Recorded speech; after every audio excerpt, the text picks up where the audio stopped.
सहस्त्र औदिच्य ब्राह्मण समाज युवा संगठन द्वारा प्रतिवर्षानुसार इस वर्ष भी वर्षा काल में हरियाली महोत्सव के अंतर्गत स्थानीय माधव गार्डन में पौधारोपण किया। युवा संगठन अध्यक्ष पंडित दीपक पंड्या ने बताया कि युवाओं द्वारा नीम, पीपल, गुलमोहर, अशोक आदि के बड़े पौधे लगाए गए तथा वर्षा काल में अधिक से अधिक पौधे लगाने का संकल्प लिया। इस अवसर पर औदिच्य ब्राह्मण समाज के अध्यक्ष सिद्धनाथ पाठक, अजय पंड्या, सुमित दवे, दीपक पंड्या, नीलेश मेहता, राकेश शर्मा, पंकज उपाध्याय, पंडित दीपक रावल, देवेश मेहता, दिव्यांश पंड्या, अनिल सोनी आदि मौजूद थे। चलो अभी पेड़ के साथ सब खड़े होके फोटो खींचा। ये पेड़ अच्छा है। हाँ ये अच्छा है। आज एकादशी के पर्व पर हरियाली महोत्सव के अंतर्गत औदिच्य ब्राह्मण समाज नागदा के युवा कार्यकारिणी द्वारा वृक्षारोपण गली नंबर 5 प्रकाश नगर के गार्डन में किया गया है और हरियाली महोत्सव मनाया गया है। गोविंद माधव, आज यह हरियाली महोत्सव चल रहा है हरियाली अमावस्या तक। इसके पावन पर्व के उत्सव दिवस में सहस्त्र औदिच्य ब्राह्मण समाज नागदा द्वारा के सभी साथीगण और युवा संगठन के सभी सदस्यगणों ने संयुक्त मिलकर के आज प्रातः 8 बजे माधव पार्क नगर पालिका परिषद नागदा के इस गार्डन में नीम का, बारहमासी का और अशोक के वृक्ष का रोपण किया है। ये प्रकृति के उत्थान के लिए है, क्योंकि अभी विनाश समय के समय वायु की बहुत आवश्यकता पड़ती है और वृक्ष ही वायु प्रदान करते हैं, इसलिए वृक्षों को रोपना सभी का कर्तव्य है।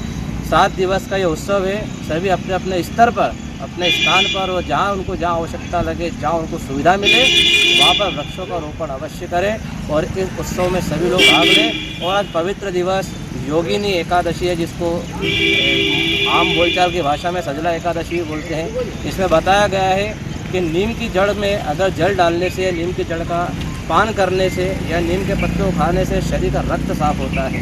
इसलिए इस एकादशी की तिथि पर यह पवित्र काम किया गया है। आगे भी और योजना बनेगी तो कार्य पूर्ण किया जाएगा। ये कार्यक्रम अनिल जी सोनी भैया के सानिध्य में हुआ है। ये यहाँ के देखरेख करता है और इनकी ही आज्ञा से भी ये काम किया गया, क्योंकि अगर ये नहीं बताते तो काम नहीं होता। ऐसा ये सब सारे ब्राह्मण समाज इनका आभार मानते हैं और प्रकाश जैन साहब का आभार मानते हैं कि जिन्होंने हमको ये कार्य करने की अनुमति दी है, क्योंकि ये गार्डन भी जो है नगर पालिका का उनका पर्सनल नहीं है। तो ऐसी सुविधा अगर हमको मिलती है तो हम भी उनका आभार मानते हैं और अध्यक्ष और अनिल भैया का भी आभार मानते हैं। और पीछे वो हमारे खड्डे खोदने वाले भैया हैं, अजय भैया, उन्होंने खड्डे खोदे, सुबह आके निस्वार्थ आकर बोले खड्डे में खोद दूंगा, तो उनके लिए बहुत बहुत आभार हमारी। जय श्री गोविंद माधव। आज हमारे सहस्त्र औदिच्य ब्राह्मण समाज युवा संगठन के ऊर्जावान अध्यक्ष दीपक पंड्या जी के नेतृत्व में यहाँ पर युवा संगठन के द्वारा पौधारोपण किया गया। प्रतिवर्ष युवा संगठन के द्वारा पौधारोपण का कार्य किया जाता है, क्योंकि अगर वनस्पति हमारे साथ में होगी तो निश्चित ही हम लोग स्वस्थ जीवन यापन करेंगे। और जिस तरह से विगत कोरोना काल में हमने प्रकृति से ऑक्सीजन उधार लिया था, तो पुनः लौटाने का समय इस वर्षा काल में है। तो मेरा सभी नगरवासियों से, सभी समाजजन से, सभी युवा साथियों से विनम्र आग्रह है कि अधिक से अधिक पौधे लगाएं और इस वर्षा काल के अंदर उनको पुनर्जीवित करके प्रकृति का संतुलन बनाने में अपना योगदान दें। और मैं सभी युवा संगठन के साथियों का बहुत बहुत आभार प्रकट करता हूं कि वे सुबह आकर के यहाँ पर उन्होंने पौधारोपण किया और हम इस वर्षा काल में और भी पौधारोपण करेंगे, ऐसी कामना करते हैं। जय श्री राम। की बात से मैं पूर्ण रूप से सहमत हूँ। एक भजन बहुत पहले बोला गया था कि जब जन्म होता है तब भी लकड़ी की आवश्यकता होती है, जब मृत्यु होती है जब भी लकड़ी की आवश्यकता होती है। उसमें सारी बात बता दी गई। तो लकड़ी आती कहाँ से, ये तो सब लोग जानते ही हैं। तो खुद को एक पौधा तैयार करना चाहिए। वृक्ष तो कई लोग लगाए जाते हैं, तो उसको बड़ा करने की चेष्टा भी करनी चाहिए। जब वो बड़ा होगा तो फलित भी होगा और सारी औषधियाँ, सारी व्यवस्था जन्म से लेकर मृत्यु तक हमारे जीवन में जो काम आता है वो वृक्ष के ही अनुसार आता है।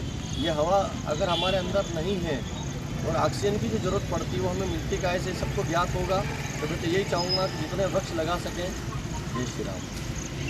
गोविंद माधव, हमारे वरिष्ठ अध्यक्ष सिद्धनाथ जी पाठक और युवा संगठन के अध्यक्ष दीपक जी पंड्या द्वारा आज एक अनूठी पहल की गई है। हरियाली महोत्सव के अंतर्गत माधव गार्डन में हम सब ने मिलकर वृक्षारोपण किया है। आप सभी नगरवासियों से, सभी समाज के लोगों से अनुरोध है कि ज़्यादा से ज़्यादा वृक्ष रोपण करें और इस हरियाली महोत्सव में भाग लें। जय श्री गोविंद माधव, जय श्री कृष्णा। आज योगिनी एकादशी के पर्व पर श्री सहस्रोदित ब्राह्मण समाज युवा संगठन प्लस वरिष्ठ संगठन द्वारा वृक्षारोपण का पुनीत कार्य केशव पार्क नगर पालिका परिषद में किया गया है। धन्यवाद। आज एकादशी के महापर्व पे हमने ब्राह्मण समाज द्वारा यहाँ वृक्षारोपण का कार्य किया है। यहाँ हमने एक पीपल का वृक्ष, एक अशोक वृक्ष और एक नीम का वृक्ष लगाया गया है। उसका पालन पोषण भी हमारे द्वारा और यहाँ के नगरवासियों द्वारा किया जाएगा।